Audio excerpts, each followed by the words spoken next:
मां गंगा को जहर और उद्योगपतियों को अमृत, कटिहार में एनजीओ ने खोल दी सिस्टम की पोल। गंगा संवाद, कटिहार में गूंजी मां गंगा और कोसी के संरक्षण की बुलंद हुंकार। अभिलाषा परिवार की श्रेष्ठ पहल, लुप्त होती नदियों को बचाने के लिए शुरू हुआ महामंथन। औद्योगिक कचरे से खत्म हो रहा है गंगा का वजूद, विशेषज्ञों ने दी विनाश की चेतावनी। कटिहार की धरती से उठी पर्यावरण क्रांति की आवाज, अब नदियों के लिए लड़ेंगे हम।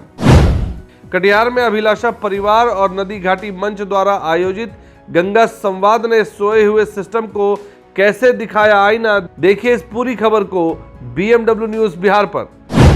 Study MBBS in Russia and Nepal. Visit Officers Colony, Mirchai Bari, Katihar. Admissions open now. Rus MBBS. We give wings to your dream. आज खबर की शुरुआत होगी उस माँ पर। उस माँ की कहानी हम जानेंगे। उस माँ की जिसके किनारे हमारी सभ्यता पनपी, जिसके पानी से हमारे पाप धुलते हैं। लेकिन सवाल यह है कि जिन कारखानों और उद्योगों का जहरीला कचरा सीधे इस माँ की नसों में उतारा जा रहा है, उनके पाप कहाँ धुलेंगे। एक बड़ा ही मशहूर शेर है, नदियाँ जब भी अपने किनारे छोड़ती हैं तब तब एक नई कहानी जोड़ती है। लेकिन यहाँ तो कहानी ही उल्टी है साहब। नदियाँ किनारे नहीं छोड़ रही, बल्कि हमने नदियों को ही छोड़ दिया है। खैर, इस घनघोर सरकारी और औद्योगिक अंधेरे के बीच बिहार के कटिहार से एक बेहद सुखद और रोशनी वाली तस्वीर आई है। तारीफ करनी होगी अभिलाषा परिवार स्वयंसेवी संस्था और नदी घाटी मंच की, जिन्होंने वो काम कर दिखाया है जो दिल्ली और पटना के वातानुकूलित यानी कि एसी कमरों में बैठे हमारे नीति निर्माताओं को बहुत पहले कर लेना चाहिए था। तो क्या है ये पहल और क्यों हमारे सिस्टम की आंखों पर विकास का मोतियाबिंद छा गया है, देखिए हमारे इस खास रिपोर्ट में। तारीख 7 मई 2026, जगह कटिहार का होटल BMB। मंच पर कोई राजनीतिक नौटंकी नहीं चल रही, बल्कि यहाँ चल रहा है गंगा संवाद। बात हो रही है गंगा और कोसी की कोख में बसे उन लाखों लोगों की जिनकी आजीविका और वजूद दोनों खतरे में है। अभिलाषा परिवार के राजेश कुमार सिंह और नदी घाटी मंच के भगवान जी पाठक ने जो बीड़ा उठाया वो काबिले तारीफ है। भाई कमाल की बात है ना, जो फिक्र देश के हुक्मरानों को होनी चाहिए थी वो फिक्र आज कटिहार के समाजसेवी कर रहे हैं। दिल्ली से पर्यावरण के वकील बुलाए गए हैं, बुद्धिजीवी बैठे हैं। चर्चा हो रही है कि नदियों में सिल्ट यानी कि गाद भर रही है। मछलियों की 140 से ज्यादा प्रजातियां लुप्त हो चुकी हैं। ये गंगा संवाद का आयोजन कटिहार जिले में पहली बार किया जा रहा है और अभिलाषा परिवार स्वयंसेवी संस्था के द्वारा ये नदी घाटी मंच के सहयोग से किया जा रहा है। उद्देश्य है जो गंगा किनारे, गंगा के कोख में बसे जो लोग हैं, उनके आजीविका, उनका रोजगार, उनका रहन सहन, उनका आवास, उनका अस्तित्व कैसे वर्तमान परिप्रेक्ष्य में प्रभावित हो रहा है, तो इसे कैसे रोका जाए और इसे कैसे सुदृढ़ करते हुए गंगा के कोख में रहने वाले लोगों की आजीविका प्रभावित न हो, उनका अस्तित्व बचे, इसके लिए कार्य योजना तैयार करने के लिए हम लोग यहाँ पे आज बैठे हैं।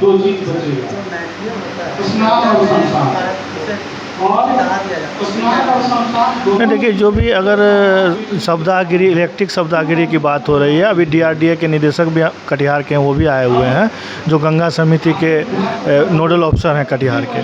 तो उन्होंने बताया 2 इलेक्ट्रिक शब्दागिरी बनने के क्रम में है और बन के लगभग वो तैयार हो जाएगी। तो इससे निश्चित रूप से गंगा प्रभावित होती है और जो गंगा में जो मल हो गया या अवशिष्ट हो या फिर किसी तरह के कल कारखानों से जो बहाव के रूप में जो अवशिष्ट निकलते हैं, उससे गंगा प्रभावित होती है। गंगा में रहने वाले जो जलीय जीव हैं, उनका भी जीवन, उनका भी अस्तित्व प्रभावित होता है। जैसा कि बताया गया, 140 प्रकार से ज़्यादा तरह की मछलियाँ गंगा के इन क्षेत्रों में पाई जाती थी, लेकिन अब उसमें बहुत सारी जातियाँ जो है विलुप्ति के कगार पे है। तो निश्चित तौर पे हम सबों को समग्र रूप से जो गंगा क्षेत्र के पर्यावरणविद हैं, बहुत सारे हमारे बीच अभी अधिवक्ता जो हैं, पर्यावरण अधिवक्ता हैं, जो गंगा नदी के ऊपर काम करते हैं, दिल्ली से चल के आए हुए हैं। तो सब लोग और कटिहार जिले के सरकारी तंत्र और विभिन्न सामाजिक संगठन के लोग जो नदी बचाने के लेकर के और गंगा के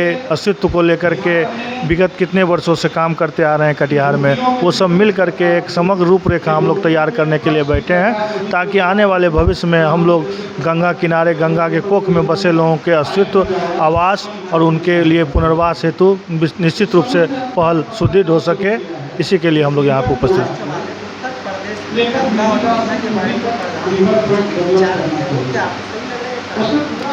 नहीं, देखिए, अलग अलग भौगोलिक स्थिति के हिसाब से उत्तर प्रदेश हो या बिहार हो, विभिन्न परिप्रेक्ष्य में अगर हम बात करते हैं तो अलग अलग जगहों की भौगोलिक स्थिति अलग अलग होती है। जैसे हमारे यहाँ जैसे कोसी भी है, गंगा भी है, महानंदा भी है कटिहार में। तो गंगा का पानी जब ओवर होता था तो महानंदा अगर डाउन होता था तो पानी उसमें चला जाता था, महानंदा का पानी बढ़ता था तो वो गंगा में चला जाता था, एक समानांतर बना रहता था।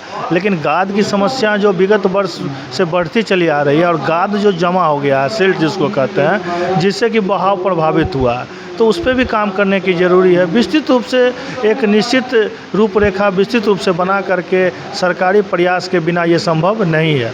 हम जैसे सामाजिक कार्यकर्ताओं को ज़रूरत है समग्र रूप से एक रूपरेखा तैयार करें और सरकार के पास इसकी एक विस्तृत रिपोर्ट जाए ताकि सरकार इसको पहल करते हुए इस पर अग्रतर कार्रवाई कर सके। राजेश जी की बातें सुनकर एक बड़ा ही मासूम सा सवाल जहन में कुलबुलाता है। ये जो हमारे गैर सरकारी संगठन यानी एनजीओज हैं, इनके पास कोई सरकारी सैटेलाइट या खुफिया तंत्र तो है नहीं, फिर भी इन्हें साफ दिख रहा है कि गंगा और बाकी नदियां दम तोड़ रही हैं। तो क्या हमारे सिस्टम, हमारे बाबू लोगों और अधिकारियों को इसका ज्ञान नहीं है? अरे बिल्कुल ज्ञान है, लेकिन दिक्कत यह है कि औद्योगिकरण की आंधी दौड़ में सिस्टम की आंखों पर मुनाफे का मोटा चश्मा चढ़ा हुआ है। कारखानों से निकलता रसायनों से भरा गाढ़ा काला जहरीला कचरा बिना ट्रीटमेंट के सीधे नदियों में उड़ेल दिया जाता है और हमारे सरकारी तंत्र को लगता है कि ये कचरा नहीं, अमृत बह रहा है। मतलब उद्योगपति अपनी जेबें भरे, फैक्ट्रियां नदियां निगल जाए और सरकार गंगा एक्शन प्लान के नाम पर सिर्फ कागज काले करे। इसे कहते हैं रोम जल रहा था और नीरो बांसुरी बजा रहा था। गंगा और कोसी, गंगा हमारी राष्ट्रीय नदी है और कोसी एक बहुत महत्वपूर्ण नदी है राष्ट्र के स्तर पे। इनका संवर्धन, इनका कंजर्वेशन, मैनेजमेंट और गंगा के साथ लोगों का जुड़ाव और इसकी भागीदारी ये सब जगह हो, क्योंकि नदी को हमें स्वच्छ रखना है। हमारे पास राष्ट्रीय स्तर पे काफ़ी कानून हैं, राज्य के स्तर पे भी व्यवस्था बनी हुई है। उन कानूनों का अनुपालन हो और पर्यावरण की दृष्टि से नदियाँ बहती रहें, अविरल धारा और निर्मल धारा बनी रहे, यही प्रयास है। और कानून के क्रियान्वयन की दिशा में, क्योंकि सिटीज़न पार्टिसिपेशन बहुत इम्पॉर्टेंट है, बगैर उसके जो है नदियाँ संरक्षण और सुरक्षित नहीं रह सकती। इसीलिए हमारा प्रयास ये रहेगा कि जैसा कानून कहता है उसकी दृष्टि में उसका अनुपालन होते हुए गंगा और कोसी को संरक्षित रखा जाए। उत्तर प्रदेश में गंगा और जो है सर, उत्तर प्रदेश में गंगा और यमुना को जोड़ने के लिए प्रधानमंत्री जो योजना दिए हैं वो सर क्या सही लग रहा है या गलत लग रहा है? देखिए, योजना जो बनाई जाती है वो उसके कुछ लाभ और उसके कुछ परिणाम हैं उसको देख के बनाई जाती है। अगर सरकार ने कोई योजना बनाई है तो उसके लाभ जो है और उसके परिणामों पर विचार किया होगा। उसका जब सामने कोई एक प्रारूप हमारे आएगा तो उस पर कमेंट किया जा सकता है। अभी क्योंकि प्रारूप पब्लिक डोमेन में नहीं है, इसीलिए उस पर अभी कमेंट करना संभव भी नहीं है। देखिए, आज हम लोग यहाँ बैठे हैं, गंगा संवाद एक कार्यक्रम आज ऑर्गेनाइज किया गया था विभिन्न सामाजिक संगठनों के द्वारा, जिसमें हम लोग बैठे और विशेष करके हमारे अभिभावक हैं, अभिलाषा परिवार के सचिव हैं श्री राजेश सिंह जी के द्वारा इस कार्यक्रम को ऑर्गेनाइज किया गया था। गंगा संवाद कार्यक्रम में विभिन्न विद्वान और बुद्धिजीवी जिन्होंने गंगा के ऊपर में रिसर्च किया है और अपना समय दिया है, उन लोगों के साथ बैठकर बहुत ज्ञान भी मिला और बहुत कुछ सीखने के साथ साथ गंगा के लिए कुछ करने का एक मन में जिज्ञासा और एक भाव पैदा हुआ। देखिए, गंगा हम लोग के देश की आस्था, हमारे देश की सभ्यता संस्कृति का एक परिचय है, एक लाइफलाइन है, एक जीवन रेखा है। और गंगा का नाम सुन के हम लोग का आत्मा पवित्र हो जाता है। गंगा अपने ऊपर छिड़कने से कहा जाता है कि हम पवित्र हो जाते हैं। तो गंगा भी पवित्र रहे, गंगा सिर्फ हमको ना पवित्र करे, गंगा भी पवित्र रहे, गंगा भी साफ रहे। और गंगा जो देश की और एक तरह से हम कहते हैं कि उत्तर भारत की जीवन रेखा है, लाइफ लाइन है, ये बनी रहे, इसके लिए बहुत काम करने की ज़रूरत है। ये बहुत लंबा विषय है और इसी विषय पर आज सभी गंगा से जुड़े हुए विद्वान लोग हों या वॉलंटियर हों, सभी लोग बैठकर युवा संवाद कार्यक्रम को आयोजित किए और बहुत कुछ सीखने को मिला। और यही कहेंगे कि हमारे देश सदियों से बाहर गंगा के नाम से जाना जाता है।